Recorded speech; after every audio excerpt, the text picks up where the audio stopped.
Hello friends, வணக்கம். அரசு ஊழியர்களுக்கு அகவிலைப்படி உயர்வு எதிர்பார்ப்பு 2% அதிகரித்தால் சம்பளத்தில் எவ்வளவு மாற்றம் என்பதை இந்த வீடியோவில் பார்க்கலாம். அதற்கு முன்னாடி நம்ம சேனலை இதுவரைக்கும் சப்ஸ்கிரைப் பண்ணலன்னா சப்ஸ்கிரைப் பண்ணிக்கோங்க. அப்படியே பக்கத்தில் உள்ள பெல் பட்டனை மறக்காம பிரஸ் பண்ணிக்கோங்க. மார்ச் மாதத்தில் மத்திய அரசு ஊழியர்கள் மற்றும் ஓய்வூதியதாரர்களுக்கு மகிழ்ச்சி தரும் அறிவிப்பு ஒன்று வெளியாக வாய்ப்பு இருப்பதாக தகவல்கள் வெளியாகி உள்ளன.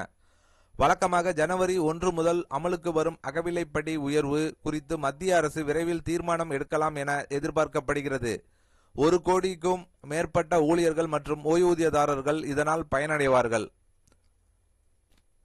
லேபர் புருனே வெளியிடும் AICPIIW தரவின் அடிப்படையில் இந்த முறை அகவிலைப்படி சுமார் 2% அதிகரிக்கலாம் என கணிக்கப்பட்டுள்ளது.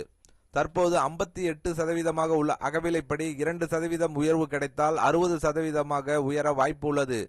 சில ஊடகங்களில் 5% வரை உயர்வு கூறப்பட்டாலும் 12 மாத சராசரி AICPI தரவுகள் 2% உயர்வே சாத்தியம் என சுட்டிக்காட்டுகின்றன. 2% அகவிலைப்படி உயர்வு ஊழியர்களின் மாதாந்திர சம்பளத்தில் நேரடி தாக்கத்தை ஏற்படுத்தும். உதாரணமாக, அடிப்படை சம்பளம் ரூபாய் 30,000 என்றால் 2% உயர்வு மாதத்திற்கு ரூபாய் 600 ஆகும். ஆண்டுக்கு 7,200 கூடுதல் வருமானம் கிடைக்கும். அதேபோல் அடிப்படை சம்பளம் 40,000 என்றால் மாதத்திற்கு 800 அதிகரித்து ஆண்டுக்கு 9,600 வரை கூடுதல் வருமானம் கிடைக்கும். இந்த உயர்வு பணவீக்கத்தை சமாளிக்க உதவும் நிதி ஆதாரமாக அமையும்.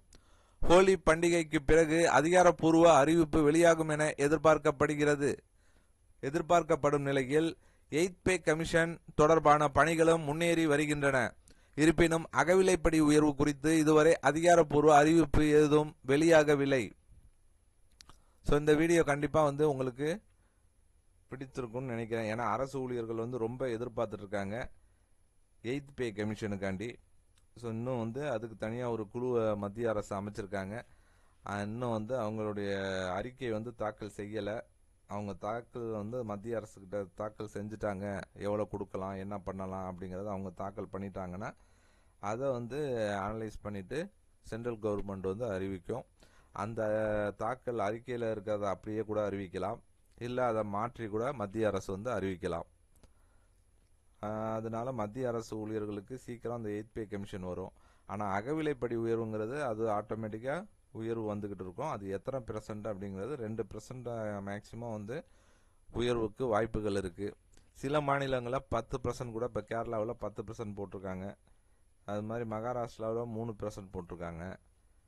அது மாதிரி நிறைய இருக்குது. ஒவ்வொரு மத்திய அரசு எவ்வளோ கொடுக்க போகுது அப்படிங்கிறது பொறுத்திருந்து தான் பார்க்கணும். கண்டிப்பாக இந்த வீடியோ ஒரு பயனுள்ள தகவலாக இருக்கும்னு நினைக்கிறேன். இந்த வீடியோ உங்களுக்கு பிடித்திருந்தால் லைக் பண்ணுங்கள், ஷேர் பண்ணுங்கள். மீண்டும் இது போன்று வேற ஒரு வீடியோவில் சந்திப்போம்.